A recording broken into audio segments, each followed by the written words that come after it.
As we come to the historical books, I would like to say something about archaeology's contribution to our study of ancient Israel's history and other aspects of Old Testament studies. Archaeology is the systematic recovery, analysis, and interpretation of surviving evidence of human activity, Keith Scoville. And you can divide that up into epigraphic sources of evidence, that would be writings, and artifacts, which would be objects. Sometimes those overlap. Biblical archaeology seeks to use the evidence of archaeology to understand the world of the Bible better, and thereby to gain insight into the Bible itself. Now, by broad definition, geographically, this is not limited much at all, covers all the lands where biblical Israel or the New Testament church had any contact, nor is it much limited chronologically. It can cover all times from ancient biblical Israel to modern times. The narrow definition, biblical archaeology, narrowly defined, refers to the study of those findings of archaeology that are of direct or at least indirect relevance to the Bible or Bible times, places, or peoples. The Bible has been traditionally used by archaeologists as a main historical source to inform their interpretation of biblical sites. That is, they would read the Bible in conjunction with studying a site that may have originally been Canaanite and then taken over by the Philistines and then by the Israelites. And archaeologists could use that information from the Bible to mold their interpretation of what they find. Archaeology is used by Bible students to inform one's reading of the Bible. So what is the value of biblical archaeology for biblical studies? One is the value for biblical geography. Biblical archaeology has aided us in locating many biblical sites.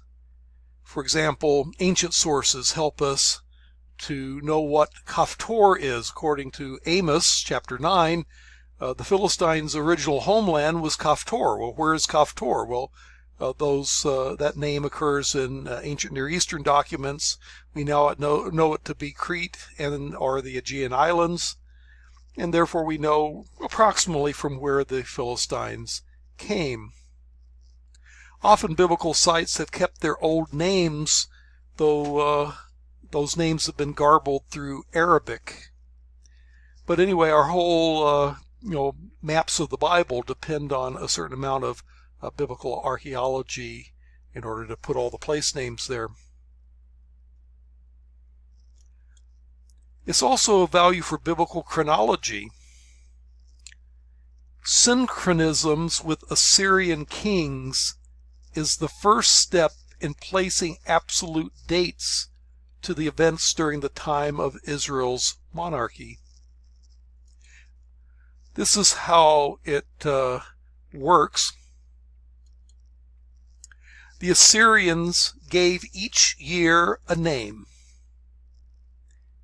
And we have a complete list of year names for Neo-Assyrian kings from 910 to 649 BC. They wrote these down in what are called Limu lists.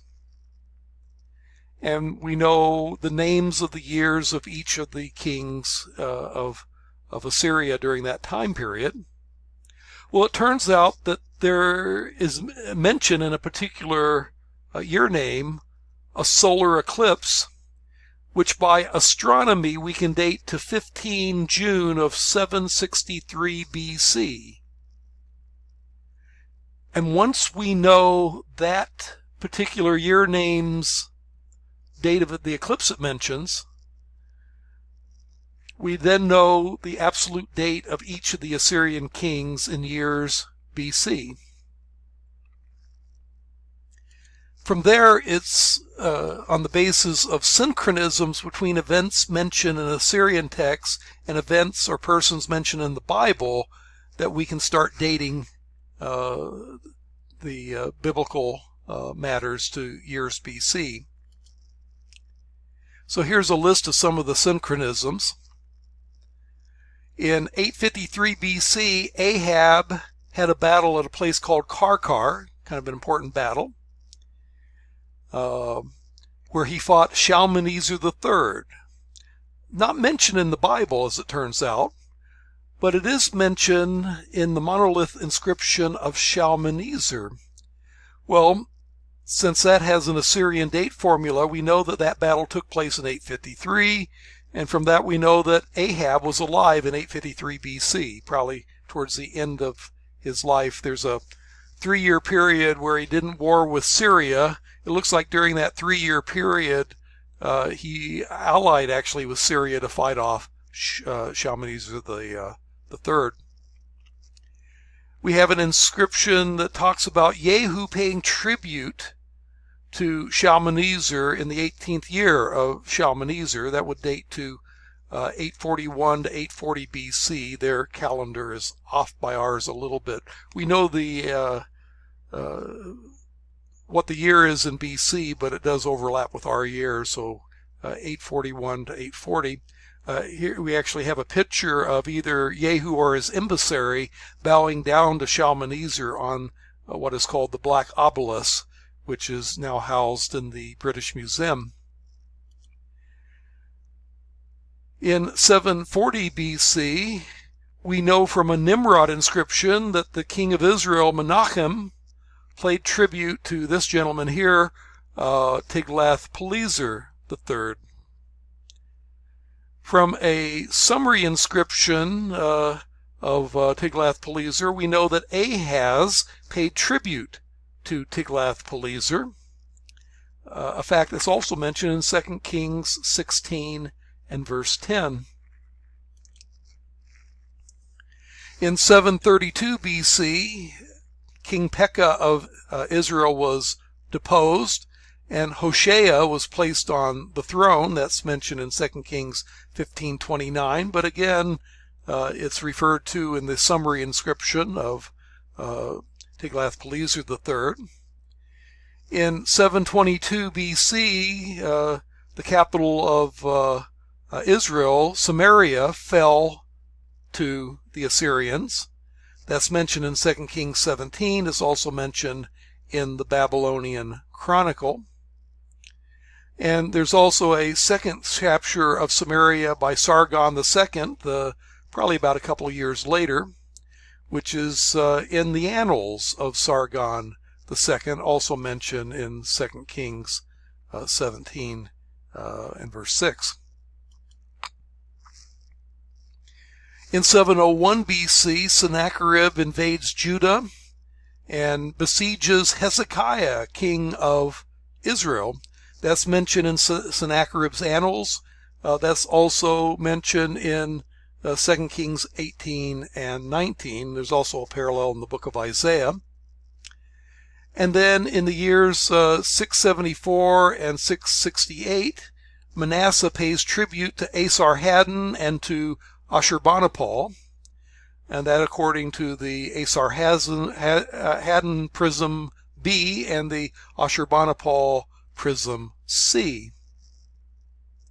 Now, in all of these cases, we have something that refers to the Bible, some cases things that the Bible explicitly refers to, but at least Bible characters, and tells us what year that Bible character did something.